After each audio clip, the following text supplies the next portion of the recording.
Oke, silakan duduk. Saya tanya dulu sekarang sebelum saya masuk ke materi ini. Siapa di antara Anda yang yakin seyakin-yakinnya bahwa hidup Anda akan berubah dari bisnis ini? Yakin seyakin-yakinnya ya? Bener? Tepuk tangan dulu buat Anda. Ya. Pertanyaannya, gimana caranya bikin downline Anda atau bahkan prospek Anda untuk sama yakinnya seperti Anda? Kalau bisa lebih yakin daripada Anda. Bayangin kalau Anda punya 10 downline, 10-10-nya keyakinannya seperti seorang Louis Tendean, apa yang terjadi? Iya, tidur pun Anda akan tersenyum, bener. Cobain aja kalau nggak percaya. Oke?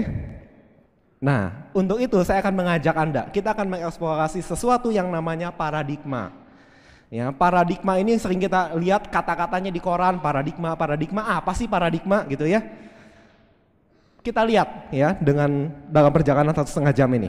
Saya akan mengajak Anda untuk melintasi waktu dan ruang untuk melihat sesuatu yang luar biasa. Ngomong-ngomong, ternyata sekarang telah ditemukan ya sebuah alat yang bisa membuat Anda untuk melihat tembus tembok. Mau punya alat seperti itu? Mau, ya udah ada ternyata. Dengan kemajuan teknologi ternyata sekarang sudah ada benda, ya sudah ada satu alat yang bisa membuat kita melihat tembus pandang. Anda tahu alat apa itu namanya? Adalah kaca. Ya, biasanya waktu kita mendengar sesuatu, langsung pikiran kita tuh udah kebawa rumit gitu loh. Ya waktu saya bilang ada alat yang bisa bikin kita lihat tembus pandang. Suara-suara dari yang keluar, nggak mungkin, mana ada. Ya, atau mungkin ada yang sangat positif, wah luar biasa, bener ya, ternyata zaman yang di film-film masa depan tuh udah kejadian, kita bisa lihat, ya, wah udah mikirnya aneh-aneh, atau yang mikir, oh mungkin tuh sinar X yang diperkuat berapa kali lipat, enggak, kaca, yang siapa di rumah Anda juga pasti ada. Seringkali kita melihat segala sesuatu dengan begitu kompleks, padahal sebetulnya segala sesuatu itu sederhana, asal kita melihat dengan cara yang tepat, ya. Nah, ada sebuah cerita yang sebetulnya cerita klasik.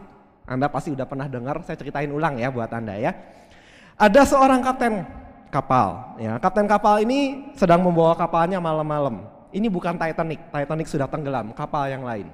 Ya, kapal besar. Nah, si kapten itu kan biasa ya, kalau kapten itu nggak pegang kemudi, ya pegang kemudi koda dan kelasi-kelasinya. Kapten tuh ngopi. Lagi ngopi-ngopi gitu, tahu-tahu ada kelasinya datang. Terus dia bilang, kapten, di arah depan kita itu ada sebuah kapal dalam arah tubrukan dengan kita. Wah, kaget si kapten. Kopinya cepat disimpan, terus dia ngomong, wah gila ini kapal kecil sebenarnya. Dibanding kapal dia, gede sekali itu kapalnya, ribuan kapasitasnya, itu kapal kecil. Nekat-nekatnya motong jalur saya. Padahal jelas-jelas ya di jurnal pelayaran ini jalur saya. Itu nggak benar itu kapal, dia bilang gitu ya. Langsung dia buka radio, dia kontak. Hei, dia bilang ke sana. Kamu sekarang ada di depan jalur saya, segera berbelok 20 derajat ke kanan. Dapat balikan jawaban, dia bilangnya apa? Betul, kita ada di jalur tabrakan, segera Anda 20 derajat ke kanan. Dijawabnya gitu. Oh, kapten ini kesel. Loh, gua yang suruh lu belok malah lu suruh gua balik belok katanya. Ya, kesel kan dia. Terus dia bilang gini, ini kapal besar. Ya, kapasitasnya 5.000 penumpang. Segera berbelok 20 derajat ke kanan. Ya, di situ dijawab. Di sini cuma ada 3 orang, Anda yang belok 20 derajat ke kanan, tambah kesel, kurang ajar, 5.000 lawan 3, balikin lagi, kesel kan, udah bawa pangkat sekarang, saya kapten kapal dari angkatan laut ini, dia bilang gitu, dibalikin lagi, saya kelasi tingkat 2, Anda belok 20 derajat ke kanan, ngamuknya luar biasa, ya dia bilang, langsung si kapten bilang, ya. Kapal ini dilengkapi dengan torpedo. Wah, dia bilang gitu, ya. Segera belok 20 derajat ke kanan. Udah benar-benar kesel. Di situ dijawabin, ya. Di sini dilengkapi dengan lampu mercusuar. Anda yang belok 20 derajat ke kanan. Yang terjadi si kapten langsung belok. Ngerti maksudnya? Ternyata menara mercusuar. Ya. Cerita ini menunjukkan seringkali kita tuh ngotot dengan sesuatu. Ya, apa yang kita yakini mungkin karena kondisi kita udah merasa begitu nyaman dengan kondisi kita ngotot harus begini. Ya, saking ngototnya kadang-kadang kita udah lupa untuk mempelajari segala sesuatu dengan lebih jauh. Pokoknya kita ngotot dengan apa yang kita yakini. Sampai barulah benar-benar faktanya kita lihat, baru pikiran kita terbuka. Walaupun saya kapten, ini kapal ada torpedonya, 5.000, 10.000 orang, tetap saya yang belok. Soalnya di depan tuh mercusuar. Ya mercusuar ya nggak bisa pindah, ya harus saya yang belok. gitu ya. Nah, Anda lihat apa yang terjadi di sini. Ya, apa yang terjadi dengan si kapten kapal ini? Kenapa tadinya dia begitu ngotot, begitu dibilang di sini dilengkapi dengan lampu mercusuar, dia langsung belok. Seketika itu juga dalam hitungan detik terjadi perubahan paradigma. Terjadi perubahan pola pandangnya. Seperti itulah paradigma, saudara. Paradigma, pola pikir itu menentukan tindakan kita ke depan. Kenapa ada banyak orang waktu Anda ajak ke bisnis ini, mereka ngotot dengan pekerjaannya sekarang, mereka ngotot dengan kehidupannya sekarang. Kenapa sampai Pak Luis gemes nih bilang nih orang SMS, sibuk miskin sombong pula, yang ngotot nggak mau rubah gitu.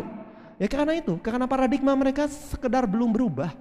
Ya sekedar mereka belum lihat pola pikir yang benar. Makanya mereka ngotot, walaupun kita kok ngelihat nggak masuk akal gitu, kenapa orang ini ngotot? Coba begitu Anda bisa rubah paradigma mereka, seketika itu juga mereka akan berubah. Oke. Jadi kalau mau didefinisikan, paradigma adalah cara kita memandang atau membatasi segala sesuatu yang menjadi acuan cara kita berpikir, cara kita untuk mengambil keputusan, dan bagaimana kita bertindak. Itulah paradigma. Jadi paradigma adalah program dasar yang ada di dalam diri kita, yang menentukan kita akan ke arah mana. Oke. Nah, saya kasih ilustrasi lagi gini. Coba ya. Menurut Anda, kalau kita bicara tentang jam, yang Anda ingat negara apa? Apa? Swiss. Setuju Swiss. Ya, jadi menurut Anda Swiss adalah negara penghasil jam nomor 1 di dunia, betul? Oke. Coba saya tanya. Tolong sebutkan merek-merek jam yang Anda tahu. Kira-kira dari bahasanya itu yang tadi yang Anda sebutin itu bahasa apa itu? Jepang ya. Memang betul saudara. Dulu ya, Swiss pernah menjadi negara produsen jam terbesar di dunia. Itu tahun 1968. Ya. Tahun 1968 Swiss menguasai 65% pasar jam dunia. Karena di orang-orang Swiss ini ya, mereka secara turun-temurun mereka mewarisi keahlian dalam membuat komponen-komponen jam. Jago sekali. Ya, bikin roda-roda kecil ya, bikin biring, wah komponen-komponen yang sangat kecil mereka ahli sekali. Nggak ada yang ngelawan di seluruh dunia. Orang Swiss nomor 1 paling jago, paling tepat. Tapi seiring dengan perjalanan waktu ternyata ya terjadi perubahan. Ini adalah menurut survei, ini adalah 2 merek yang paling disebutkan pada saat orang ditanya apa merek jam. Sebagian besar dari antara Anda pasti tadi juga menjawab antara 2 ini, Casio dan Seiko. Ya, Jepang. Dan memang sekarang ternyata, ini bukan sekarang bahkan, tahun 1998 ya, Swiss hanya menguasai 10% pasar jam. 90% dikuasai oleh Jepang, bukan Swiss. Apa yang terjadi? Kenapa sebuah negara yang begitu kuat brandingnya, ya waktu kita bilang jam kita langsung ingat Swiss, ya, tapi ternyata hanya menguasai tinggal 10% pangsa pasar dan Jepang yang mengambil paling banyak. Sederhana, karena paradigmanya mentok, ya, karena mereka tidak mau merubah pola pikirnya. Waktu dulu ada ilmuwan-ilmuwan dari Swiss yang memperkenalkan sebuah teknologi yang namanya teknologi quartz, ya, teknologi yang bisa membuat jam bekerja enggak dengan cara roda-roda mekanik seperti dulu, ya. Jam-jam digital kita sekarang tuh dasarnya semuanya pakai teknologi quartz. Nah, dulu yang menemukan teknologi itu sebetulnya bukan orang Jepang, tapi peneliti-peneliti dari Swiss sendiri. Ya, jadi mereka kan merasa negara paling hebat dalam jam. Peneliti-penelitinya bikin penelitian, gimana bikin jam yang lebih maju, jam elektronik. Nah, itulah ditemukanlah teknologi quartz. Waktu dipresentasikan ya sama pengusaha-pengusaha jam besar di Swiss, mereka bilang apa? No. Ya, what is quartz? Ya, I don't understand quartz, susah ngomongnya juga katanya begitu. Ya, yang namanya jam itu ya harus ada biringnya, harus ada roda utamanya, ya, harus ada piringan mekanik yang dikasih oli. Enggak yang seperti itu. Masa jam digerakkan pakai oleh apa itu tadi namanya elektron? Dengar juga nggak pernah? No. Ya, keunggulan utama kita bukan di situ. Keunggulan utama kita di ahli-ahli kita yang jago membuat roda-roda gigi untuk jam kita. Ditolak, saudara. Yang terjadi si peneliti-peneliti itu kesal kan, udah susah-susah meneliti, nggak dipakai. Akhirnya mereka ditemui oleh pengusaha Jepang. Pengusaha Jepang tuh jago lihat peluang. Dia lihat zaman sekarang udah berubah, pasti ada sesuatu yang baru. Ya udah, saya aja yang produksi. Hasilnya kita lihat sekarang. Ya, hasilnya sekarang yang terjadi seperti ini. Perhatikan. Inilah yang disebut dengan kebuntuan paradigma, saudara. Kita terpaku dengan masa lalu, kita mungkin terpaku dengan kejayaan kita sekarang, hasilnya kita nggak mau berubah. Karena kita nggak mau berubah, akhirnya kita ketinggalan. Ya, ada sebuah kata-kata bijaksana dari seorang mitra saya yang bilang kayak gini. Dia seorang pengusaha besar di Bandung. Sadari nggak? Sebenarnya waktu kita jalan perlahan, ya, dan kita berjalan dengan mantap karena kita merasa bahwa kita maju, kita sedang berjalan. Ya, belum tentu kita maju. Walaupun mungkin betul kita maju, tapi perlahan. Kenapa? Karena pada saat ya kita berjalan maju seperti ini, orang lain berlari maju seperti ini. Anda tahu efeknya apa? Tampaknya kita maju, tapi makin lama kita lihat punggung orang tersebut makin lama makin jauh. Kita semakin jauh ketinggalan. Dengan kata lain, kita mundur. Banyak orang yang berpikir bahwa di dalam hidupnya sekarang dia terjamin, karirnya terus berjalan, meningkat, gajinya naik. Ya, kalau kemarin gaji saya 2 juta, sekarang gaji saya 2.200.000. Yes, naik. Inflasi naiknya lebih dari 10%. Ya, waktu dia lihat tabungannya, wah lihat saya punya uang di bank, terus bertambah, ada bunga. Makin hari saya makin kaya. Nggak sadar, ya kurs dolar rupiah pun berubah-ubah terus. Inflasinya luar biasa. Pada saat orang merasa bahwa dia dalam keadaan aman, belum tentu. Mungkin pada saat itu dia sedang berada pada tahap-tahap resiko yang luar biasa. Ya, nah inilah yang perlu kita sampaikan sama mereka. Inilah yang perlu kita ajak untuk mereka sama-sama mengerti bahwa ternyata hidup itu nggak kayak gini. Yuk kita lihat sama-sama. Ya, apa yang terjadi dengan dunia saat ini? Ya, pelajaran dari yang tadi sebetulnya, kalau saja mereka mau berpikir tentang cara bermain catur, ya, kalau mereka mau belajar sedikit tentang cara main catur, ya. Mereka bisa melihat bahwa sebetulnya mereka harusnya bisa mengantisipasi masa depan. Kalau orang main catur, itu bukan cuma langkahnya sendiri yang dipikirin. Sebelum kita ngelangkah, kita mikir dulu kan langkah lawan kita akan kemana. Betul? Itu namanya antisipasi masa depan. Seperti itu. Ya.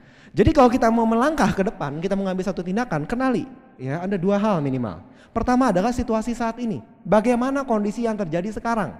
Pahami kondisi sekarang. Kemudian kedua, lihat prospeknya di masa depan kayak gimana. Ya, itu yang dilakukan pemain catur kan, dilihat biji-bijinya, ancaman yang ada, peluang yang ada, ke depannya gimana. Itu yang terus harus kita lakukan. Waktu Anda mau memilih, Anda ingin melakukan apa? Anda harus melakukan 2 hal, analisa kondisi sekarang, lihat ke depannya seperti apa. Jangan sampai Anda salah langkah. Oke? Kalau kita lihat, ya, masa lalu memang sudah berlalu, udah nggak bisa diapa-apain. Masa kini adalah akibat dari pilihan-pilihan kita di masa lalu, betul? Anda ada di sini sekarang karena beberapa mungkin sejam yang lalu Anda memutuskan untuk datang ke sini. Kalau Anda nggak mutusin datang ke sini, Anda nggak ke sini. Ya, Anda ada di sini sekarang karena Anda mengambil pilihan di masa lalu.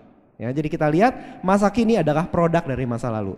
Kalau sekarang hidup Anda masih miskin, misalkan, itu adalah akibat dari pilihan Anda di masa lalu.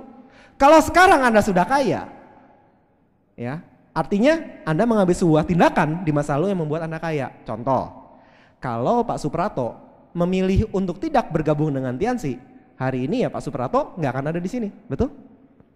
Ya.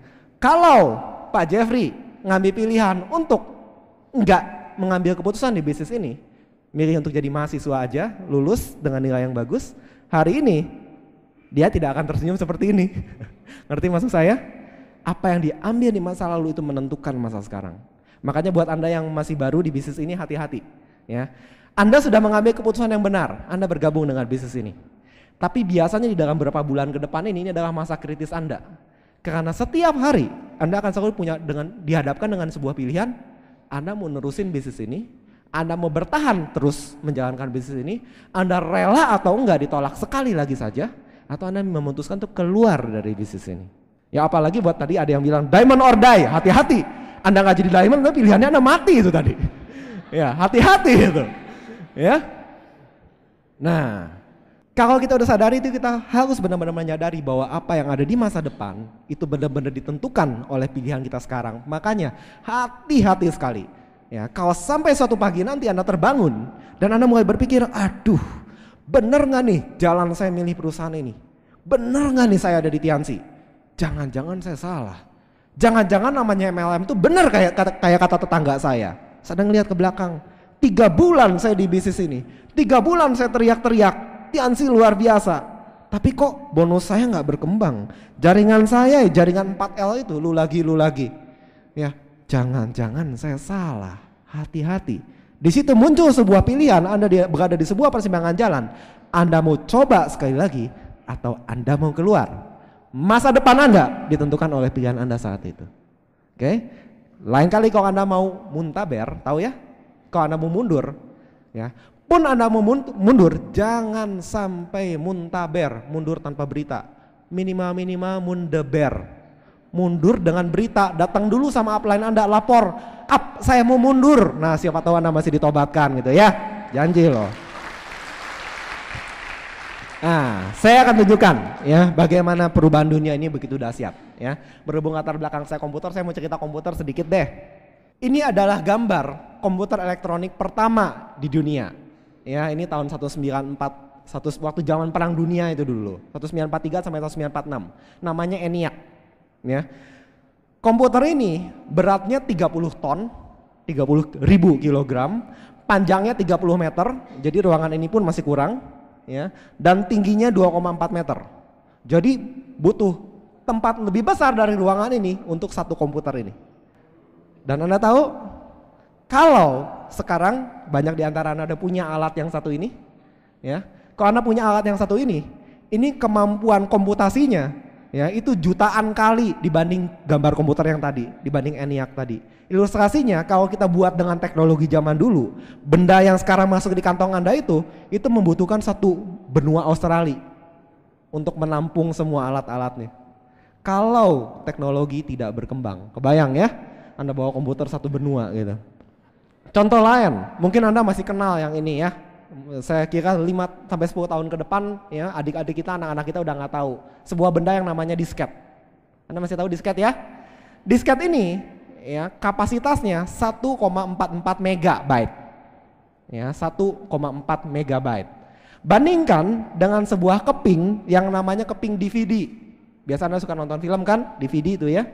Kapasitas DVD adalah 4,7 gigabyte.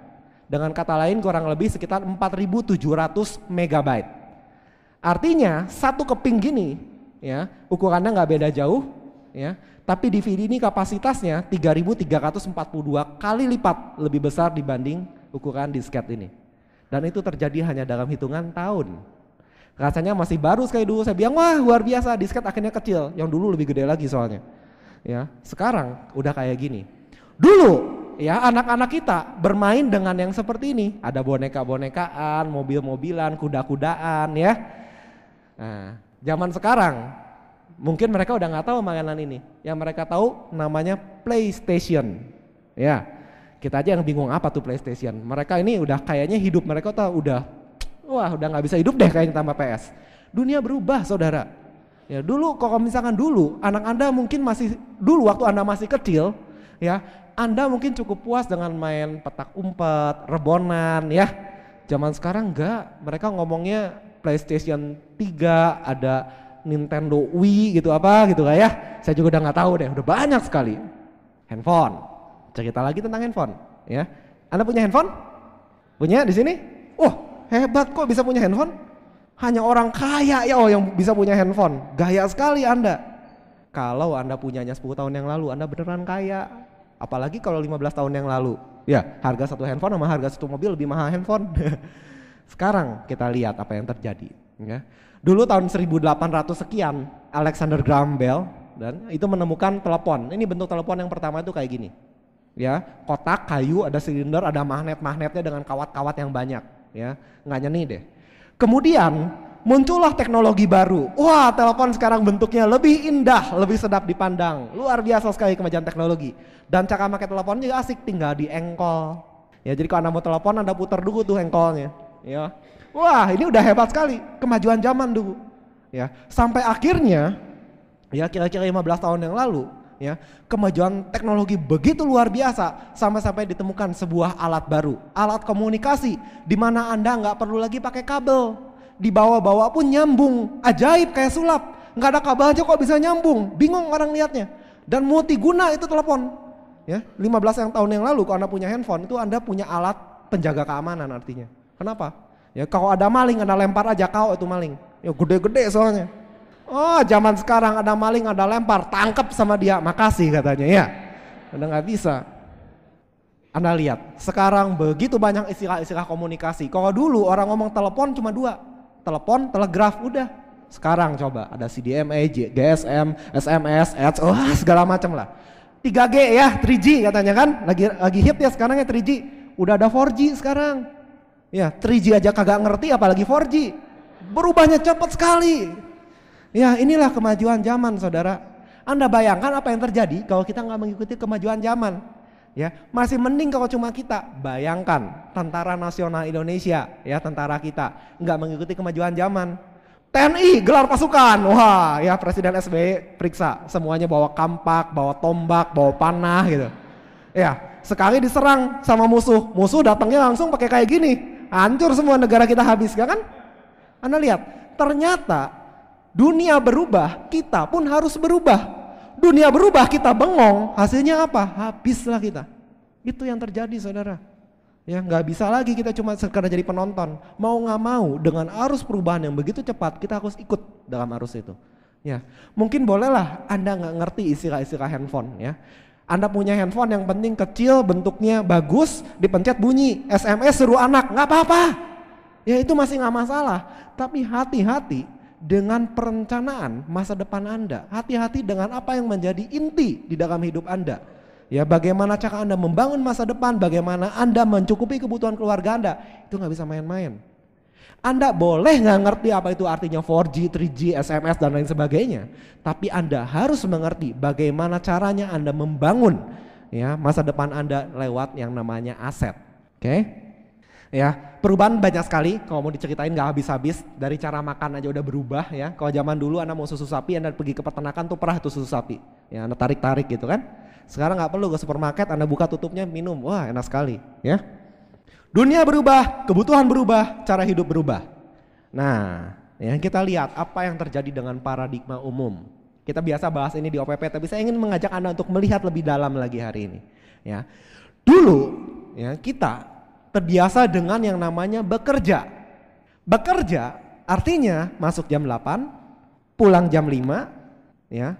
Kadang-kadang lembur, besok masuk lagi jam 8, demikian seterusnya. Ya, ada istilahnya apa itu? Pergi pagi, pulang petang. Oh, banyak sekali itu ya panjangnya. Saking panjangnya sampai udah nggak ingat itu. Dulu kemana-mana saya selalu ngomong itu. Ya, kenapa? Kenapa dibilangnya seperti itu? Ya, karena sesungguhnya waktu kita bekerja, kita sedang membarterkan waktu kita dengan uang. Maksudnya gini, Anda hari ini bekerja, Anda dapat penghasilan segini. Ya, misalkan Anda bekerja, Anda dapat 1 juta. Anda mau dapat 2 juta, gimana caranya? Anda bekerja 2 kali lipat lebih banyak, betul? Ya, Anda mau 3 kali lipat, gimana caranya? Anda bekerja 3 kali lipat lebih banyak. Anda mau 4 kali lipat, gimana caranya? Rampok aja, kagak bisa, waktu Anda terbatas kok. Ya, gimana caranya mau 4 kali lipat? Nggak bisa, ya, waktu kita terbatas. Nah, ada beberapa pola pikir yang sudah tidak relevan lagi dengan zaman. Ya, tadi kita udah sepakat bahwa zaman sudah berubah. Dulu kita percaya bahwa menabung pangkal kaya. Betul? Ya, salah saudara. Yang benar adalah miliki kecerdasan finansial. Kiyosaki mengatakan bahwa menabung uang di bank adalah bentuk investasi terbodoh. Bayangin. Ya dulu kampanye di mana-mana, menabung di bank, sampai ada lagunya kan dulu ya, waktu saya kecil tuh saya ingat. Ya saya pergi ke kantor pos, mulai nabung di kantor pos dulu ya. Saya punya uang jajan, saya sisihin 80% buat tabungan.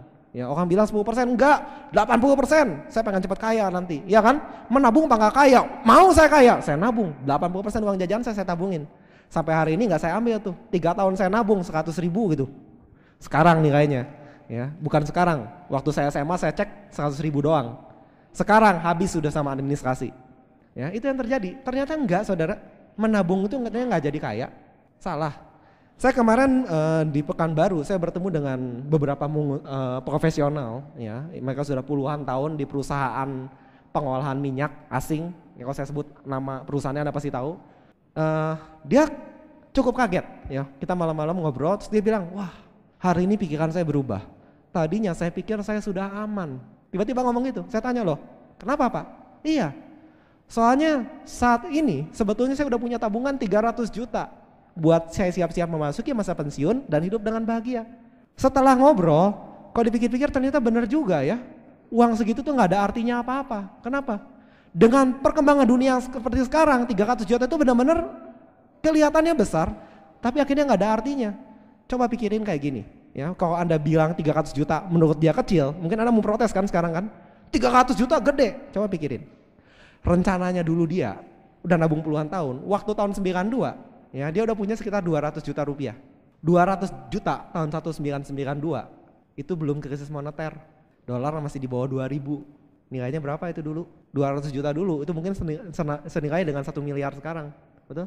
Ya, dia punya anak, punya cucu, punya rumah, punya mobil, punya segala macam. Dia udah hitung-hitung biaya. Dulu mestinya kalau nggak ada namanya krisis moneter cukup buat dia ya dengan ukuran hidup dia. Sekarang 300 juta mau ganti mobil aja kagak bisa dia bilang. Ya, bayangin nggak? Saya puluhan tahun kerja, ya mau ganti mobil aja nggak bisa. Rasanya hidup ini benar-benar cuma lewat. Ya, makanya dia terganggu waktu lihat, Livia pakai mobil, ya. BMW lewat. Berapa tahun itu? 1 tahun. Lihat Pak Luis, lebih enak lagi. BMW seri 3, seri 6, SLK. Saya seumur hidup nggak bisa tuh melakukan yang kayak gitu. Lebih terganggu lagi apa? Waktu saya ceritain, ngomong-ngomong saya ada cerita sedikit sama Anda. Saya kemarin baru aja hilang uang. Ya, mungkin kalau Anda dengar kabarnya, kalau udah cerita gini langsung dia mengenyit, kesel dia.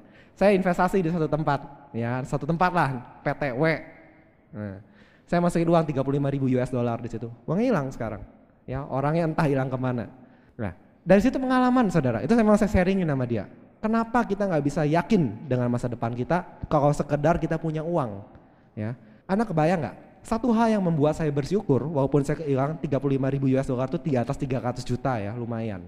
Tapi saya masih bersyukur uang hilang kayak gitu. Saya nggak sampai bunuh diri kan, nggak sampai stres. Saya cuma mikirin satu hal. Ya, itu dengan mudah tergantikan ya dari bonus saya dari Tiansi. Setiap bulan bonus saya ditambah. Tapi satu yang saya benar-benar pikirin, apa yang terjadi kalau ada orang yang puluhan tahun bekerja, ya habis-habisan puluhan tahun nabung, ditemukan ada investasi menarik 3% per bulan loh, besar. Ya, dia masukin ke situ semuanya dan dalam sekejap itu uangnya hilang. Apa yang terjadi? Dan itu bisa terjadi banyak hal saudara. 300 juta, rumah kebakaran sekali. Apa yang terjadi? Bisa Anda bangun rumah lagi, isi rumah lagi dengan 300 juta? Gak cukup. Itu yang saya bilang bahwa uang tidak pernah bisa menjamin. Itulah kenapa Anda harus merubah pola pikir Anda. Karena zaman sekarang itu udah berbeda dengan zaman dulu. Anda punya uang bukan berarti Anda aman. Anda hanya bisa disebut aman kalau Anda punya sebuah aset yang betul-betul terlindungi. Apa itu aset? Kita lihat nanti selanjutnya ya. Kata-kata kedua, sekolah harus tinggi. Salah saudara ya. Saya tinggi sih S3 ya, tahu kan? SD, SMP, SMA, tinggi S3. Pak Luis S3 juga, SD, SMP, SMA. Pak Heru, Pak Heru sih tinggi. Pak Heru Kuncoro itu S3, SD, SMP, SMA. Jadi benar bahwa ternyata sukses sekolah harus tinggi? Enggak harus. Yang benar adalah mengenal peluang dan bisa menyikapinya dengan benar. Saya bukan ngomong sekolah nggak penting, enggak. Ya, tapi yang saya maksud adalah sekolah tinggi banyak gunanya buat Anda. Anda dapat ilmu, Anda dapat wawasan. Tapi tidak menjamin kesuksesan Anda. Kesuksesan Anda hanya ditentukan oleh apakah Anda bisa mengenal peluang dan bisa menyikapinya dengan benar. Kalau Anda bisa kenal peluang, Anda bisa sekadar dengan benar, sekolah tinggi Anda jadi berguna. Tapi kalau Anda sekedar sekolah tinggi tapi nggak ngerti cara baca peluang, percuma Anda sekolah tinggi. Mendingan Anda S3 aja kayak Pak Luis sampai bisa lihat peluang. Ngerti maksud saya? Ya. Kemudian katanya ya, kejar karir yang tinggi supaya nanti saat Anda pensiun hidupnya terjamin. Nah, tadi saya udah ceritakan. Enggak, saudara, kata siapa terjamin? Ya. Yang benar adalah segera pindah kuadran. Ya, karena kalau Anda hanya bekerja, Anda hanya mengumpulkan uang, uang itu akan hilang dengan sangat cepat. Anda nggak pernah tahu apa yang terjadi. Anda kena sakit aja sekali, ya, operasi puluhan juta, habis uang Anda. Anda kena kebakaran, Anda kena bencana, habis uang Anda. Coba sekarang pikirin, gimana caranya, ya, bikin seorang Louis Tendian jatuh miskin? Bisa? Bakar rumahnya, ya, bakar mobilnya, habisin semua uangnya di bank. Miskin nggak? Kagak. Bulan depan dia dapat lagi kok. Ya, Anda mau rampok dia setiap bulan, nggak apa-apa, bulan depannya dapat lagi. Itu yang namanya benar-benar punya aset yang aman. Mau hartanya habis pun nggak apa-apa. Ya, paling tiba-tiba hari ini aja rumah Anda diketok Pak Luis. Aduh, saya nggak punya uang buat makan. Kemarin dirampok sama situ minta uang. Besok dibalikin sama Anda ribuan kali lipat, bener kan? Itu yang namanya nggak bisa miskin, saudara. Ya, jadi inti dari paradigma sukses adalah kita bukan lagi sekedar membarterkan waktu kita dengan uang, ya. Tapi kita betul-betul membentuk yang namanya aset. Kita menggunakan waktu dan tenaga kita untuk membuat aset, sehingga aset ini bisa memberikan penghasilan pasif. Ya, kuncinya di situ, penghasilan pasif, bukan uang. Uang bisa hilang, penghasilan besok datang lagi, besok datang lagi, besok datang lagi. Dan bukan cuma sekedar penghasilan, tapi penghasilan pasif. Artinya Anda nggak ngapa-ngapain pun uang itu tetap datang, datang dan datang. Artinya Anda mau sakit, Anda mau terjadi apapun juga, ya, tetap rencana masa depan Anda nggak terganggu. Karena walaupun Anda nggak ada, namanya juga pasif, uangnya tetap datang terus. Itu yang paradigma yang benar sesungguhnya. Ya, analoginya adalah seperti cecak dan laba-laba. Ya, Anda tahu nggak bedanya cecak sama laba-laba? Anda pernah perhatiin cecak nggak sih? Ya, coba Anda perhatiin cecak. Ya, cecak itu kalau Anda perhatikan, ya, begitu bangun pagi-pagi, saya nggak tahu dia bangunnya jam berapa, ya. Pokoknya begitu bangun, yang dikerjakan adalah dia langsung begini, langsung begini. Tahu nggak kenapa bunyinya? Tuk, tuk, tuk, tuk, tuk, gitu kan? Tahu nggak kenapa bunyinya gitu?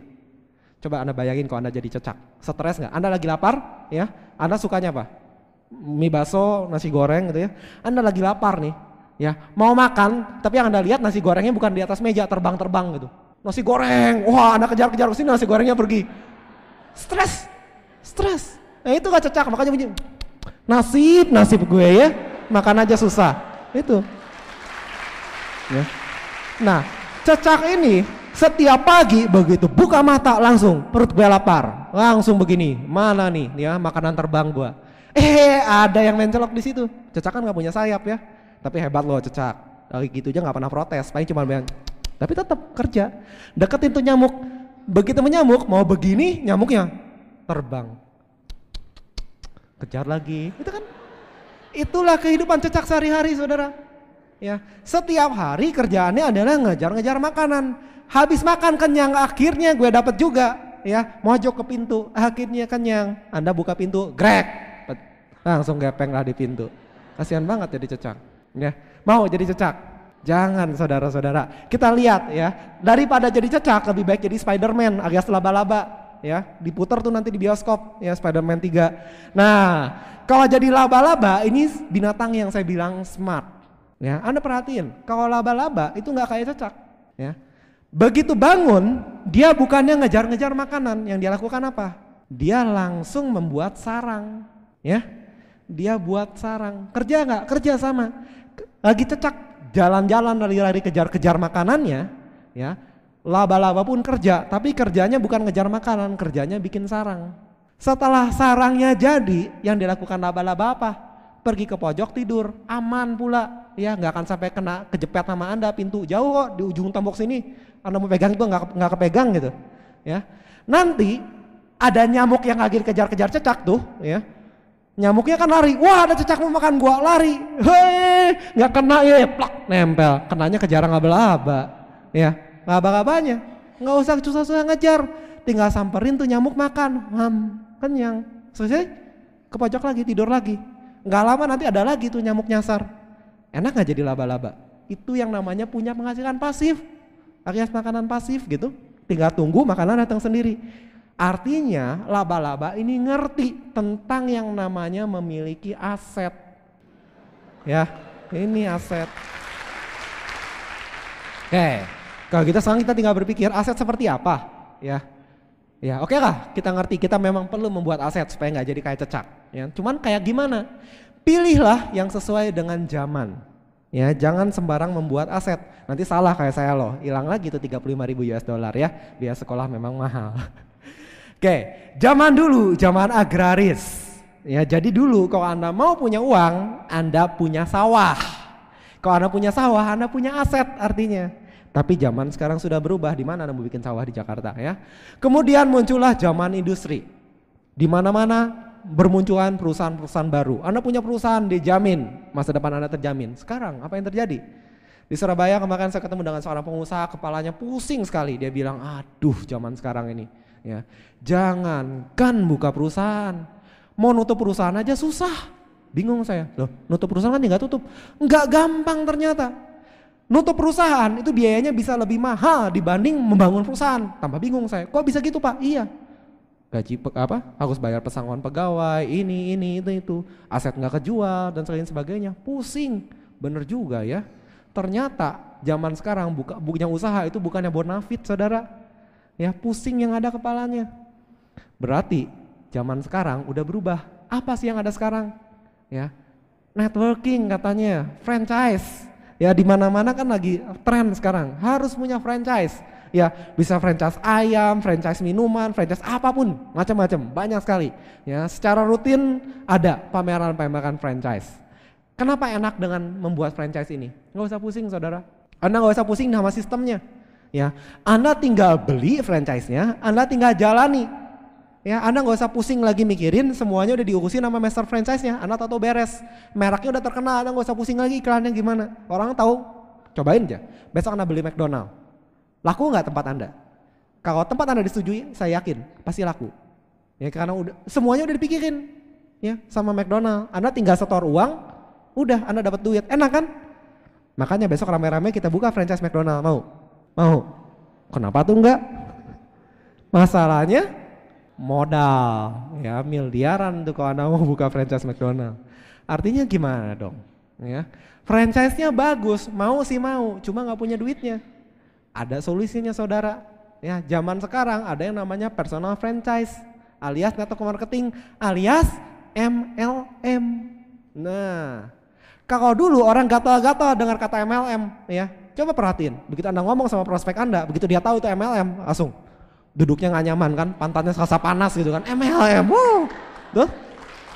Ya. Masalahnya kenapa? Karena paradigmanya belum terbuka.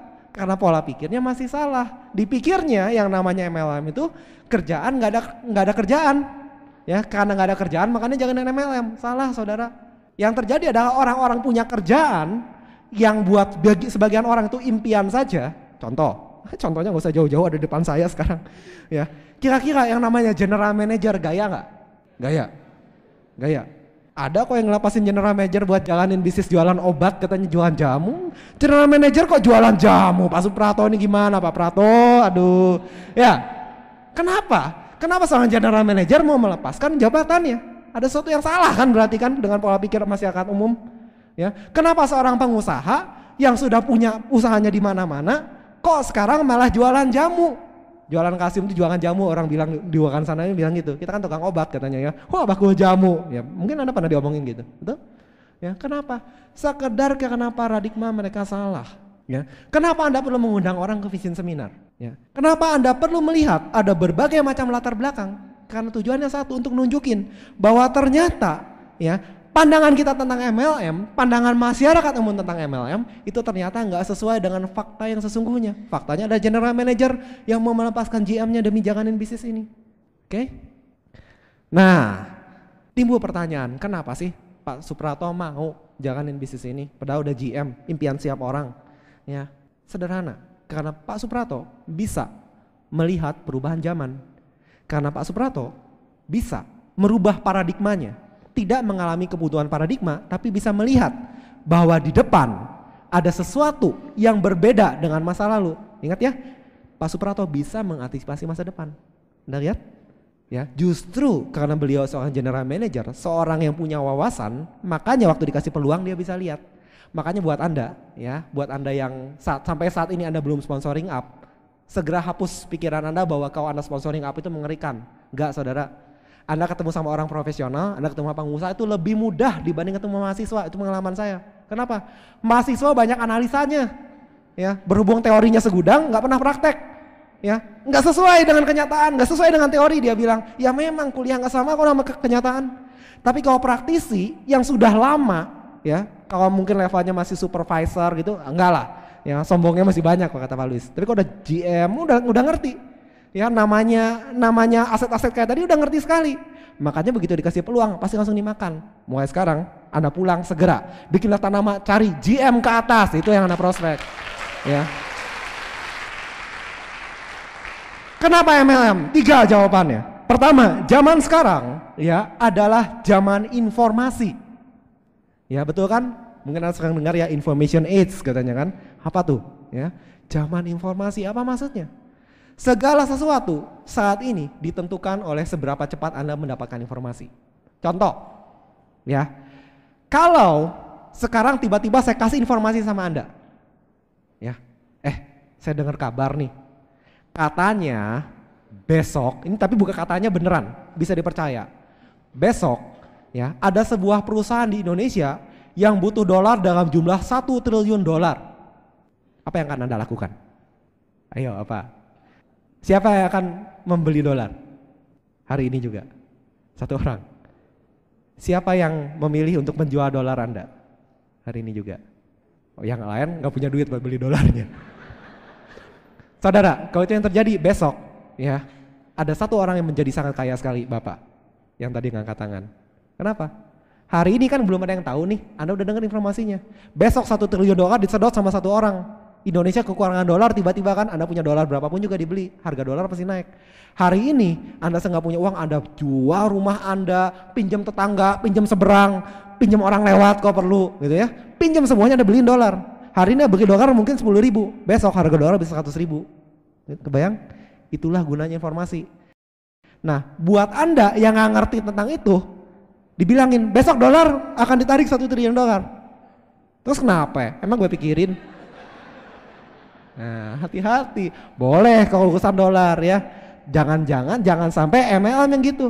MLM, Tiansi buka supermarket. Emang kenapa gue pikirin? Sedih saudara. Orang lain melihat, wah peluang. Anda bilang enggak, emang gue pikirin. Sedih saudara. Ya, Anda perlu bisa mengenali peluang. Itu yang saya maksud dengan mengenali peluang. Kalau Anda nggak mengenali peluang, Anda cuma sekedar jadi penonton.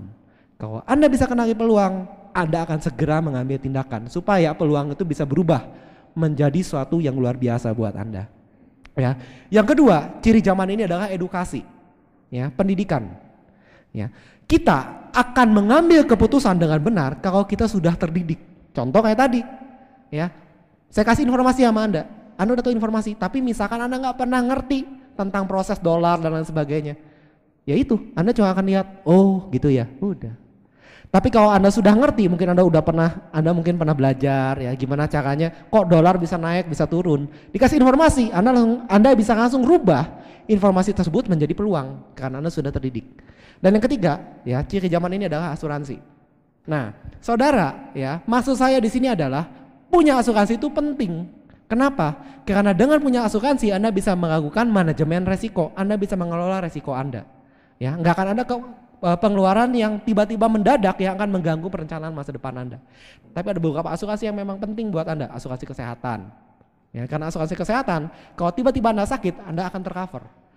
Asuransi mobil, asuransi pendidikan dan lain sebagainya.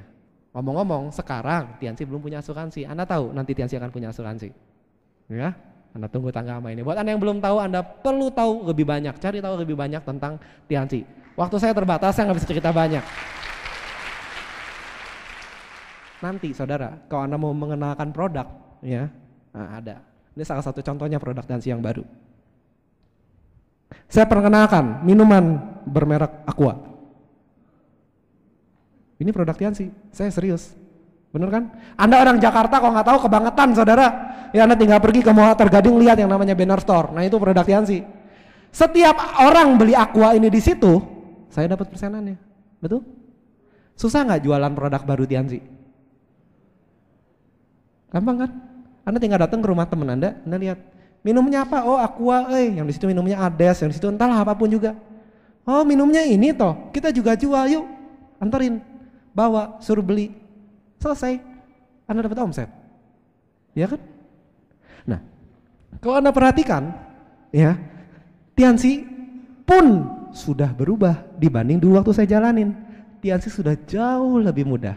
Kalau sekarang Anda masih bilang Tiansi susah, itu namanya Anda ketinggalan mana ada yang bilang bukan saya ya.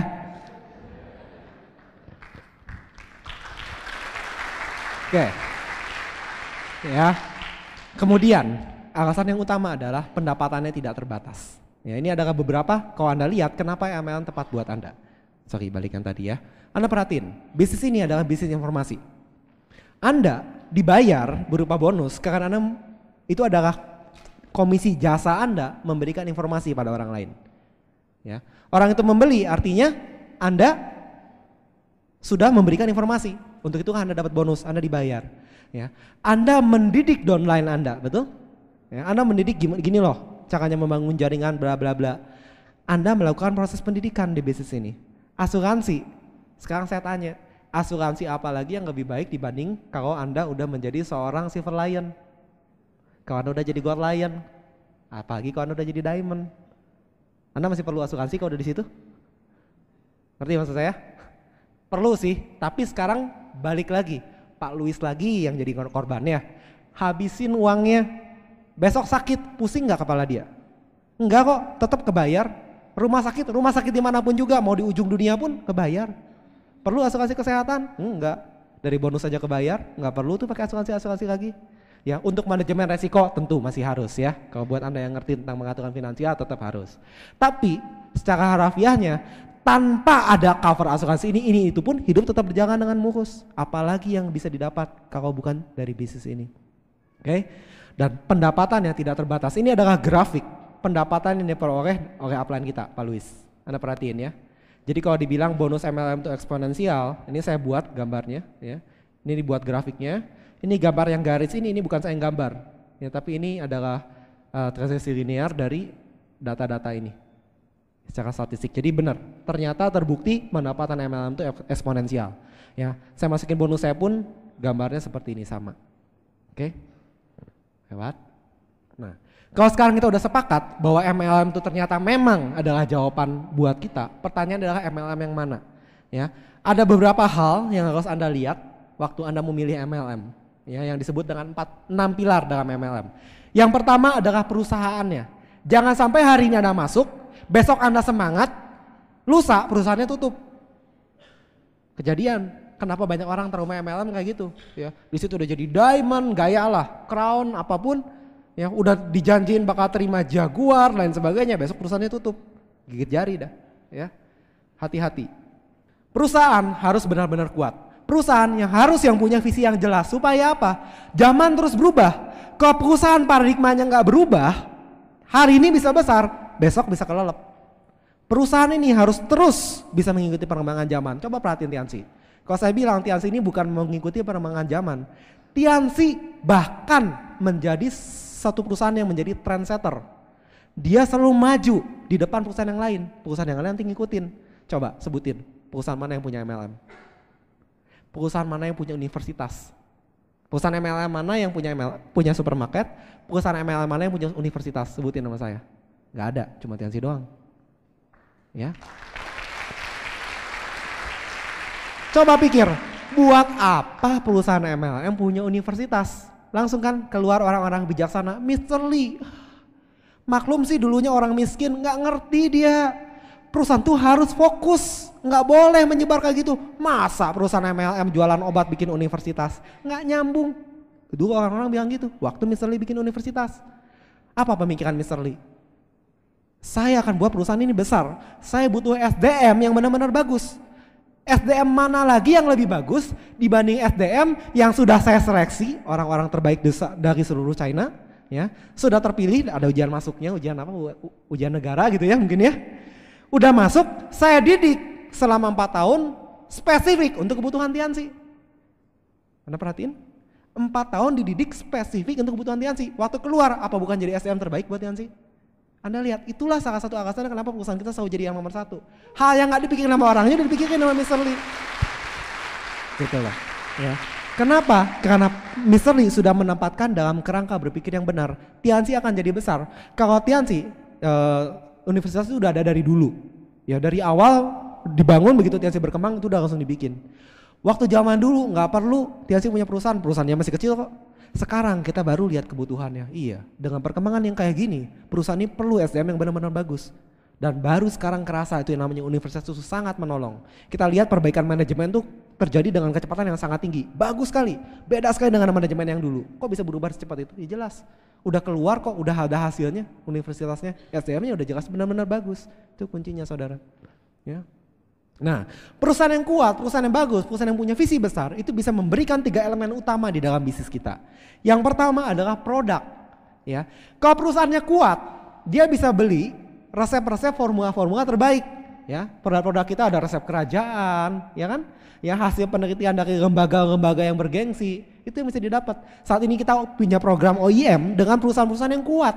Ya kita mau jualan kosmetik, dia kasih tahu ya, fokusnya dia itu bukan di bidang kosmetik, tapi dia mau jualan kosmetik karena kosmetik itu pasarnya luas. Gimana caranya? Ya sudah, beli saja merek yang memang sudah benar-benar punya nama, punya bagus. L'Oreal misalkan, ya tinggal di OEM, di branding dengan nama Tianxi, selesai. Ya, mereknya Tianxi, produknya kualitasnya bagus, dipasarkan. Jadi Tianxi bisa jualan kosmetik, omset lagi nambah, bonus tambah gede, ya kan? Ya semuanya untung. Nah seperti itu, karena perusahaannya besar. Ke perusahaan yang nggak besar mana mau, ya merek-merek seperti L'Oreal mau di OEM kan ke Tianxi, ya. Nah buat Anda yang nggak ngerti, Anda perlu tahu lebih banyak tentang Tianxi ya. Selalu tanya sama upline Anda, cari informasi lebih banyak. Yang kedua adalah peluang bisnis. Perusahaan yang besar bisa memberikan peluang bisnis yang luar biasa. Yang namanya marketing plan, besok saya bikin MLM pun saya bisa ikuti. Ya, marketing plan Tianxi. Besok saya bikin MLM 1 miliar cukup kok. Ya, marketing plan saya tiru persis, bintang 2 dapat sekian, bisa.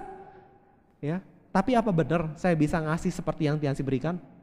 Begitu udah Silver Lion, belum Silver Lion, baru bintang 8 udah dikasih BMW. Bisa? Kasih Mercy sekarang. Yang kasih kapal pesiar, pesawat, villa. Nggak bisa saudara, modal dari mana saya? Tianxi kenapa bisa? Bisa, modalnya gede, nyebar kemana-mana sekaligus. Nyebar kemana-mana sekaligus, bikin produk, bisa beli produk yang bagus, nyebarnya pun cepat. Hasilnya, omsetnya gede, dia bisa bagi-bagi award seperti itu. Berapa banyak Anda dengar perusahaan yang marketing plan-nya persis sama dengan Tianxi, sampai hari ini ya begitu-begitu aja. Tuh ada. Ya tahu kan? Persis, benar, melek. Ya. Anda dengar apa dari perusahaan itu? Fakta, saudara, fakta. Makanya itu penting sekali untuk kita pilih perusahaan yang benar. Ya. Yang ketiga adalah sistem support. Ya. Kalau Anda mau menyikapi dengan benar, kita unicorn, kita bangga bahwa kita adalah orang dari United Coefficient. Tapi nggak perlu kita jelek-jelekin semua sistem lain. Dengan adanya produk yang bagus, peluang bisnis yang hebat, dan perusahaan support yang kuat, ya, kita dari unicorn sangat kuat sekali. Ya, kita akhirnya mudah untuk melakukan 3 hal. Tugas kita sebagai distributor kan cuma 3. Selling, ya, selling ini cukup sampai bintang 3 aja bahkan di kita. Tapi tetap buat sebagian banyak orang di Indonesia kita perlu selling dulu untuk jadi bintang 3. Yang kedua, ya, adalah sponsoring, merekrut. Kalau peluang bisnisnya bagus, ya gampang saudara. Saya pengen enak sama bisnis ini. Ya, kalau saya punya teman, saya tanya, yuk nanti mahasiswanya, yuk nanti kalau udah mau selesai lulus nih kerja, kira-kira mau dapat gaji berapa sih? Tanya gitu. Ya dia bilang 1 juta, 1,5 juta lah. Ya kan? Terus saya bilang gini, dapat 4 bintang 3 2 juta. 1 minggu 1 bintang 3 cukup. Nah coba Anda lihat di situ ya. Ini yang saya maksud dengan peluangnya jadi mudah. Karena dari peluang bisnis kita aja udah menarik. Dari awal bonusnya udah gede. Ya, dari awal Tianxi bisa memberikan penghasilan yang lebih besar dibanding kalau mereka menggunakan cara-cara konvensional. Nggak ada alasan buat nggak jalanin bisnis ini. Tuh. Dengan adanya support system yang kuat, servicing pun jadi mudah. Kalau zaman dulu waktu belum ada support system, mau ada downline baru, saya begadang tuh 3 malam, saya ajarin semuanya dari A sampai Z. Ngomong gini loh cara bikin daftar nama, nih ngundang, aduh, satu orang 3 malam, 10 orang teler saya. Coba sekarang gimana? Datang aja nih, punya uang nggak 50.000, sini keluarin nih starter pack, dengerin ya. Oh, udah. Besok tinggal dicek, dengerin nggak bener, diajak ngobrol sedikit bener nggak dengerin, selesai kan? Tinggal ya udah yuk kita ikut. Besok ada acara bagus namanya NDT, datang ke NDT, suruh dengerin. Anda nggak usah ngomong panjang lebar, Anda dengerin aja, tinggal manggut-manggut lihat dia gini, oh gitu ya. Nah iya, bener, enak saudara. Ya. Makanya dengan adanya perusahaan support yang kuat, servicing pun jadi mudah. Anda lihat, selling mudah, produknya bagus. Ya, orang stroke 20 tahun dikasih ini 1 bulan sembuh. Gimana nggak gampang jualannya? Ya, mau meyakinkan nggak usah susah-susah, bawa ke OPP. Ya, dia lihat iya ya, orang udah kanker kok bisa kayak gitu. Beneran produknya bagus, beli sendiri dia. Kemarin saya waktu di teman saya ada yang meninggal, ya. Orang tua dari teman saya meninggal, saya temenin dia malam-malam, ya karena teman dekat sekali. Lagi temenin nggak ada kerjaan kan, ya di rumah pemakaman gitu. Akhirnya saya keluarin Aku Live, nggak tahu ya produk Tianxi yang baru ya, itu bisa untuk mendeteksi penyakit. Iseng, saya sama sekali nggak niat jualan, benar. Ya gimana kah? Itu teman saya, ibunya baru meninggal, masa saya jualan di situ ya? Saya cuma sekedar iseng, nggak ada kerjaan, yuk sini saya periksa kesehatan gratis gitu. Udah selesai, pulang kan? Besoknya saya ditelepon sama teman dari kakaknya teman saya nih. Saya nggak ngomong apa-apa, dia pengen beli sendiri. Lumayan, omset 3,8 juta, ya kan? Nah Anda lihat, itu yang saya maksud mudah untuk selling, produknya luar biasa kok. Ya gimana nggak luar biasa? Tadinya dia pikir dirinya sehat, begitu saya pakai gitu, kok nyetrum di sini? Oh jantung saya bermasalah, oh liver saya kena ternyata ya. Sadar ternyata saya nggak sehat, belilah dia. Anda lihat mudah untuk kita melakukan selling. Ya, jadi kalau 3 hal ini mudah untuk dilakukan, jaringan kita jadi akan sangat besar. Jaringan besar, Tiansi, ya bisa melakukan event-event yang skalanya luar biasa besar. Kemarin contohnya nih ya di kota ini, di kota Anda, aduh Jakarta ya, 100.000 orang ngumpul di sini betul? Ya, perusahaan apa? Tiansi, perusahaan MLM kan? Kok bisa? Ya, Bon Jovi aja waktu konser cuma 15.000 orang, kok ini 100.000 orang? Ya, jangan-jangan ada John Louis Jovi gitu. Apa ya? Enggak ternyata, perusahaan MLM. Kenapa bisa kayak gitu? Bukti bahwa 3 hal ini jalan, selling, sponsoring, servicing dengan luar biasa. Hasilnya orangnya banyak, omsetnya banyak, reward pun jadi luar biasa. Ya, eventnya skala internasional di mana-mana, awardnya luar biasa. Bagi-bagi mobil lebih dari 100 buat Indonesia doang, belum yang termasuk kalau dihitung sama dunia. Ini semua ya membuat kita makin semangat jalaninnya, ya kan? Dengan ada konvensi Anda makin termotivasi. Award makin lama makin banyak dibagiin. Tadinya mungkin award jauh buat Anda. Anda mungkin yang pertama kali hari ini datang ke pertemuan seperti ini, jauh banget award ya. Nggak lama Anda udah jadi bintang 5. Itu upline saya ya, upline saya yang waktu itu sama saya ya. Yang spesialisasi sama saya sekarang udah bintang 7 ya. Dia lagi semangat sekali, kenapa? Karena teman dekatnya, upline-nya itu udah dapat BMW. Berarti besok giliran dia nih dapat BMW. Wah, tambah semangat. Mercy maksudnya ya. Iya, lupa saya. Maju lagi sedikit, teman saya nih, orang yang sponsorin saya sekarang udah dapat Mercy-nya. Berarti giliran saya selanjutnya dong, ya kan? Besoknya beneran saya yang dapat. Anda lihat, ini maksudnya award itu diadakan di Tiansi. Ini maksudnya waktu kami dapat award, kami pamer-pamerkan sama Anda. Bukan yang kami freak gitu, pengen pamer-pamer nih gaya nih gue punya mobil baru, bukan. Ya. Kalau Pak Luis beli BMW seri 6, terus ini lihat BMW Eke ini bagus kan, jauh-jauh bawa, enggak kan? Apa yang dilakukan oleh Pak Luis? BMW seri 6, pegang, foto. Ya walaupun pegangnya tetap hati-hati ya, cincin jangan sampai baret gitu kan. Ya kan, tapi Anda disuruh foto kan. Maksudnya apa sih? Bukannya Pak Luis mau pamer gaya dia punya BMW seri 6, bukan. Cuma untuk buka katup Anda, menyadarkan bahwa Anda bahwa namanya manusia itu bisa dapat kayak gini. Kalau Pak Luis manusia, ya. Kalau Livia Helen manusia, artinya kalau mereka bisa dapat, Anda manusia bukan? Kalau manusia ya bisa dapat, gitu maksudnya. Ya. Nah, beberapa hal ini yang saya lihat kadang-kadang suka miss. Ya, Anda perlu jelaskan, banyak orang yang masih skeptis terhadap MLM, ya, mungkin juga skeptis terhadap upline kita yang unik yang satu itu, karena mereka belum lihat makna sebenarnya apa. Kenapa BMW harus selalu dipamer-pamer? Ya, kenapa harus orang sukses yang bicara di panggung vision seminar? Ya, Pak Edo udah menjawab dengan sangat bagus sekali. Ke orang gagal di iniin nggak rame, ngapain ngikutin orang gagal? Justru karena orang sukses yang sudah pernah gagal. Supaya kita ngerti. Nah itu yang harus Anda perlu pahami. Paradigma Anda harus Anda selaraskan. Anda harus mengerti kenapa begini, kenapa begitu. Kenapa harus ada parade BMW. Ya, udah Jakarta macet dibikin parade 50 lagi. Ya mending kalau cuma 10 ini 50. Nanti kalau udah 200 gimana? Ya mati, macet total lalu lintas Jakarta. Buat apa saudara? Itu yang harus kita sadar. Buat apa sih kita lakukan? Ya. Nah, kalau Anda sudah lihat MLM oke, ya MLM bagus. Tiansi, ya jawabannya tepat. Pertanyaan yang terakhir yang paling penting adalah apakah ini benar-benar buat Anda? Benar nggak cocok buat Anda? Dan saya bilang ini bukan cuma buat prospek Anda loh. Ini saya justru tujukan pertanyaan pada Anda. Hari ini Anda semangat. Apakah besok Anda masih semangat? Apakah bulan depan Anda masih semangat? Jangan-jangan Anda tertipu sama upline Anda. Anda dibuat percaya bahwa Anda bisa, padahal Anda sebenarnya nggak bisa. Jangan-jangan seperti itu. Jangan-jangan 3 bulan lagi, Ya, begitu offline Anda telepon, handphone Anda matiin. Ya, Anda program handphone sekarang kan canggih-canggih tuh ya. Begitu nomor upline Anda langsung busy gitu, keluarnya gitu. Handphonenya canggih sekarang. Ya, kalau yang zaman saya nggak gitu. Banyak ada nomor matiin aja udah, tutup, masukin bawah bantal kalau perlu, nggak bisa di silent soalnya. Ya. Jangan-jangan seperti itu saudara. Bener. Saya udah terlalu lihat. Saya 6 tahun loh di bisnis ini, hampir 6 tahun saya di bisnis ini. Tanggal 20, ini tanggal 25 ya. Besok saya ulang tahun ke-6 di Tianji, tanggal 26 April. Ya. Jadi ini hari terakhir saya di tahun ke-5. Anda perhatiin, 6 tahun saya lihat banyak sekali orang yang bilang, yes saya pasti sukses di atas panggung. Besok ya, bulan depan 1 bulan aja, nggak usah setahun, udah hilang. Bener. Tadi saya tanyakan sama Anda ya, siapa di antara Anda yakin hidup Anda akan berubah di bisnis ini? Tadi semua angkat tangan, betul? Pertanyaan ya, bulan depan Anda masih ada nggak di ruangan ini? Bener. Coba ya, Anda coba salami orang sebelah Anda. Salami, kenalan. Nah, bulan depan cari orang sama lapor saya hadir, oke?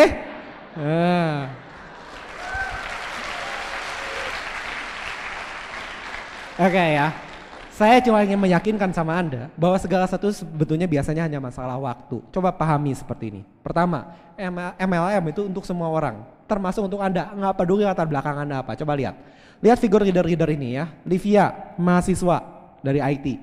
Ya, Dr. Suryanto, dokter di ICU Rumah Sakit Borobudur di Bandung.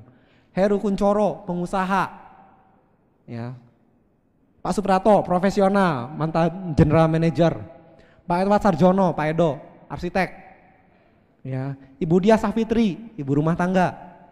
Ya, ini saudara Doni, kalau dipanggil Pak kayaknya kurang cocok, muda sekali, mencapai bintang 8-nya waktu masih SMA. Nah, kebayang SMA aja udah bisa bintang 8. Ya. Sekarang beliau ini host kapal Kuala Lumpur, Malaysia. Sekolah di Malaysia atas biaya sendiri. Dr. Randes Frankilianto, MSc MBA, konsultan bisnis dan pengusaha. Ini MSc MBA-nya ini di ITB, ya S2. Ini cuman dijalani dalam waktu setahun. Orang S2 biasanya 2 tahun, ini cukup setahun. Jadi orang jenius loh, bisa jalanin bisnis ini. Ya. Louis Tendean, mantan penjual panci anti lengket yang selalu lengket dan visi dibajakan. Ya. Jadi Anda nggak usah khawatir, latar belakang apapun juga terbukti di bisnis ini bisa. Pertanyaan selanjutnya, oke, MLM memang ternyata bisa untuk semua orang, termasuk Anda berarti. Apakah Anda perlu untuk ber-MLM? Saya cuma ingin mengajak Anda untuk mengevaluasi dalam 5 tahun terakhir. Ya, berapa pendapatan Anda bulanan Anda? Ya, pendapatan bulanan Anda 5 tahun yang lalu. Oke? Ya ini nggak berlaku buat mahasiswa. Saya tahu pendapatan bulanan Anda minta sama orang tua. Jadi nggak boleh dihitung. Ya, buat Anda yang udah bekerja atau sudah usaha, coba lihat. 5 tahun yang lalu berapa pendapatan bulanan Anda? Pertanyaan 1B, pendapatan Anda sekarang berapa? Berapa banyak pendapatan Anda meningkat dalam 5 tahun? Pertanyaan nomor 2, berapa tabungan Anda? Dalam 5 tahun ini berapa banyak Anda berhasil menabung? Pertanyaan ketiga, apa yang sudah Anda miliki dalam 5 tahun ini? Ya, semua pertanyaan saya adalah dalam 5 tahun ini. Hal baru apa yang sudah Anda dapatkan dalam 5 tahun terakhir ini? Rumah warisan orang tua tidak bisa dihitung. Ya. Nomor 4, berapa banyak teman Anda yang baru? Berapa banyak pergaulan Anda berkembang? Nomor 5, hal baru apa yang sudah Anda pelajari? Ya, jangan-jangan terakhir kali Anda belajar dulu waktu Anda mau lulus SMA atau dulu waktu Anda mau jadi sarjana. Ya, dan setelah itu Anda nggak pernah belajar. Hal yang ke-6, kemana saja Anda sudah berlibur? Seberapa sering? Pertanyaan ke-7, sudahkah Anda menunaikan ibadah Anda, naik haji dan lain sebagainya? Ya, ini nggak cuma sekadar yang naik haji ya, ada banyak sekali ibadah, zakat misalkan, perpuluhan. Nomor 8, ini sangat berkaitan, sudahkah Anda beramal, berapa banyak? Ya, pertanyaan nomor 8 ini yang paling susah biasanya, soalnya jawabannya gue aja susah gimana mau ngasih sama orang lain gitu. Oke, hati-hati terhadap zona kenyamanan. Ya, yang ketawanya paling keras biasanya yang paling kena. Oke ya. Kalau Anda jawab 5 pertanyaan ini, saya nggak perlu ngomong apa-apa, coba aja Anda renungkan. Apa arti dari jawaban tuh? Apa yang Anda tuliskan tuh? mencoba bicara sesuatu pada Anda. Ya, apa yang Anda rasakan waktu Anda lihat fakta dari ke-8 pertanyaan ini? Apakah betul-betul hidup Anda sudah berarti? Kalau menurut Anda perlu untuk berubah, Anda boleh lihat lagi jawaban Anda. Ya. Kalau apa yang Anda tuliskan itu tidak memuaskan Anda, kalau Anda masih merasa hidup Anda belum mengalami perubahan yang berarti, kalau Anda masih sama saja kayak gitu, artinya Anda memang benar-benar perlu berubah. Ya, tadi kita udah lihat MLM adalah peluang yang paling cepat dan efektif untuk merubah hidup Anda. Jadi jawabannya saya kembali nama Anda. Anda harus nggak sih jalanin MLM? Anda harus nggak sih jalanin Tiansi? Jawabannya Anda yang tahu kok. Kalau Anda merasa puas dengan kehidupan Anda, ya Anda mau meneruskan apa yang sudah Anda capai dalam 5 tahun ini, silakan teruskan. 5 tahun lagi kita ketemu lagi dan saya akan menanyakan pertanyaan yang sama Anda. Ya, 5 tahun lagi, coba bayangin ya, 5 tahun yang lalu saya kemana-mana pakai motor butut, sekarang kemana-mana saya pakai BMW. 5 tahun yang lalu Livia itu masih kos di gang, turun ke bawah, belok kanan, naik lagi ke atas. Hari ini, ya Anda dengerin aja vision seminar beliau ya. Kalau saya ditanya pertanyaan-pertanyaan tadi, saya bisa menjawab dengan berdiri tegak. Pertanyaannya, 5 tahun lagi, kalau pertanyaan yang sama masih ditanyakan pada Anda dan Anda masih menjawab dengan cara yang sama dengan cara tadi Anda menjawab, apakah Anda siap menjalani 5 tahun ke depan? Mau nggak hidup Anda terus seperti itu? Oke. Masalahnya ini yang Anda bilang, saya sih mau, siapa yang nggak mau sih hidupnya berubah? Ya, siapa yang nggak sirik tuh lihatnya Pak Luis enak banget. Ya, beli rumah sekian miliar, beli mobil gonta-ganti, enak banget. Siapa yang nggak mau? Masalahnya belum tentu saya bisa. Yang namanya bisnis kan butuh keahlian. Ya kan, makanya ada sekolah ini, ada sekolah itu. Ya, untuk jadi pegawai negeri aja ada sekolahnya. Ya, dipukulin aja mau demi jadi pegawai negeri. Butuh sekolah, butuh keahlian. Ya, makanya kalau saya belum tentu bisa, belum tentu saya cocok di bisnis ini.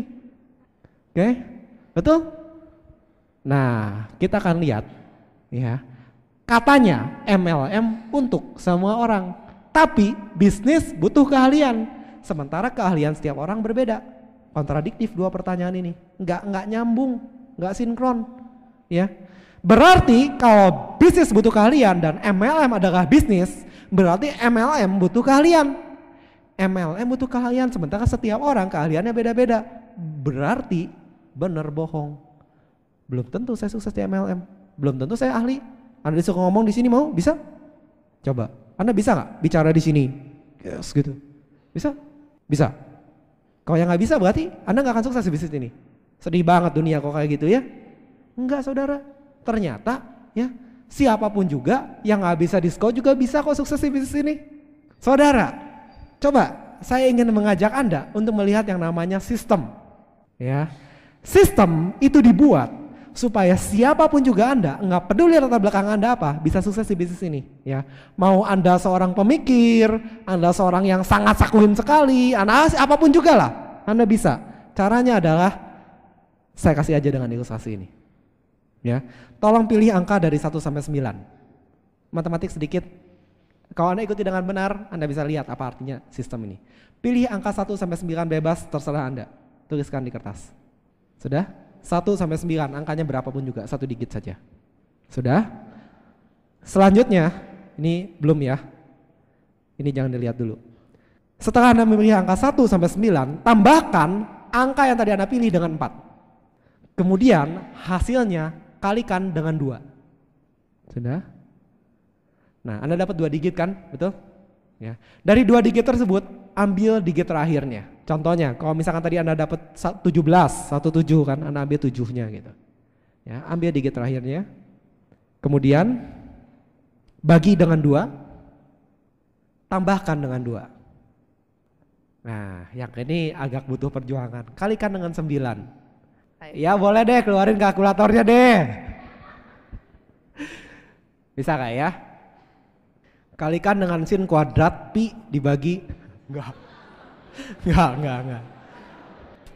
Ya, sistem harus sederhana. Kalau sistem susah nggak semua orang bisa ikutin. Kalau ini saya yakin, asal Anda lulus SD Anda pasti bisa ngikutin ini. Ya. Nah, Anda dapat 2 digit lagi, betul? Tambahkan digit pertama dengan digit kedua. Ya, contohnya kalau tadi dapat angka 17 gitu ya, 1 tambah 7 jadi 8 contohnya kayak gitu. Oke, tambahkan dengan 1. Sudah? Oke, tadi Anda pilih angka berapapun juga, Anda yang terserah Anda kan, saya nggak bilang angkanya gimana, berapa kan, gimana Anda. Hasilnya 10, betul? Semuanya sama? Selama Anda ikuti langkah-langkah ini dengan tepat, berapapun juga angka yang Anda pilih di awal, hasilnya selalu sama, 10 sempurna. Demikian bisnis ini. Nggak peduli Anda menilai diri Anda berapa, ya. Kemampuan Anda cuma 1, kemampuan Anda 9, kemampuan Anda 5, terserah. Nggak peduli, asal jangan 0. Ya, 0 itu yang saya bilang tuh orang mati sama orang nggak waras.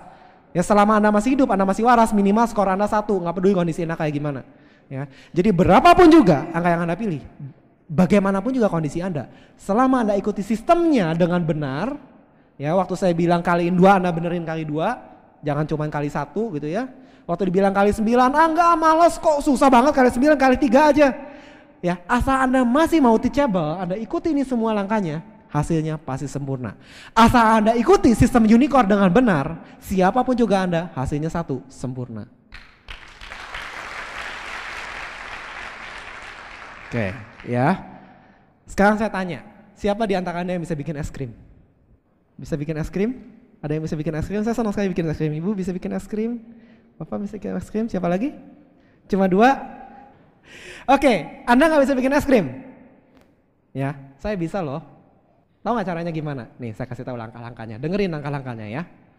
Anda pergi ke Mall Atar Gading, cari yang namanya banner store, ya. Udah gitu Anda pergi ke daerah-daerah yang ada kotak-kotak masakan instan kayak gitu ya. Anda cari kotak yang tulisannya es krim instan. Sudah?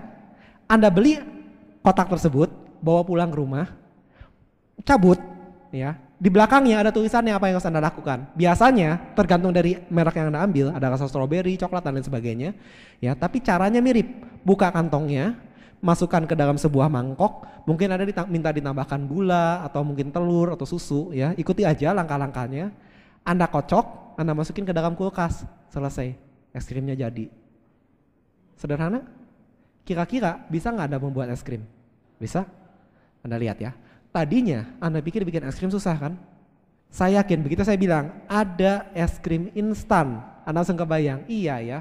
Bikin mie aja gue bisa. Anda bisa bikin mie tanpa pakai Indomie, Super Mie dan sebagainya. Bikin mie asli dari nol, bisa? Saya juga kagak bisa. Dari terigu, gula, apa segala bisa. Banting-banting, potong-potong, bisa? Enggak, kecuali Anda tukang masak. Tapi kalau bikin Indomie bisa? Indomie rebus? Rasa ayam panggang, rasa sapi panggang, rasa apa panggang pun bisa kan? Karena apa? Karena sudah ada sistemnya. Sudah dikemas dalam bentuk sistem. Anda tinggal buka, masukin mie-nya, masak air, jadi. Bikin es krim susah? Enggak. Buka bungkusnya, masukin, ikuti petunjuknya, tambahkan susu, gula, apa, kocok sebentar pakai mixer, masukin kulkas, jadi. Asal Anda ikuti sistemnya dan Anda gunakan alat bantu yang tepat. Maksudnya apa? Anda jangan masukin ke dalam oven. Kalau mau bikin es krim ya masukinnya kulkas. Ya kan? Ya, jangan suka neko-neko. Tapi kan oven kan lebih bagus daripada kulkas yang akan jadi, Saudara. Ya, harus persis. Ini yang saya maksud dengan kalau unicorn bilang ikuti setiap pertemuan, Anda jangan bilang satu aja ya, nawar sedikit boleh dong. Waktu unicorn bilang Anda harus dengerin kaset Netflix, Anda bilang enggak, saya mau dengerin kaset Rhoma Irama.